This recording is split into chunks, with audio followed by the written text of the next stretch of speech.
Hello guys, welcome to another tutorial. In this tutorial, I'm going to show you how you can create a hotspot on your computer or on your laptop. So that's what we're going to be looking at in this tutorial. But before you get started, I just want to ask, if this is your first time, please consider subscribing and hit the notification bell so you get notified every time I upload a new tutorial. So with that being said, let's get started.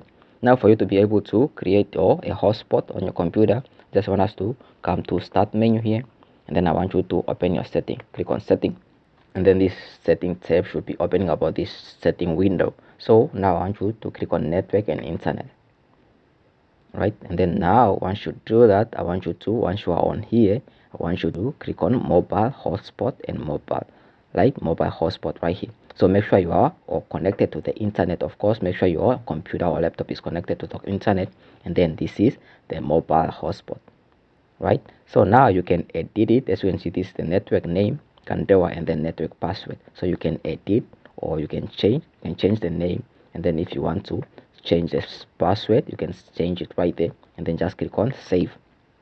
So this is just your hotspot, right? And then now you set it, and then you can just save. So that's how you can set a password or a hotspot on your computer or a laptop, right? And then you can just turn it on.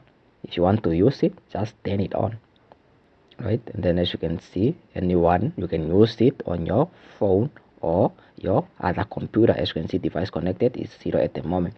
So that's how you can turn it on. But yeah, that's how you set a hotspot, or how you can create a hotspot on your computer or laptop. So yeah, that's it. I hope you find this video helpful. If you did, make sure you give it a thumbs up, leave us a comment down below, and if this was your first time, please consider subscribing and hit that notification bell so you get notified every time I upload a new tutorial.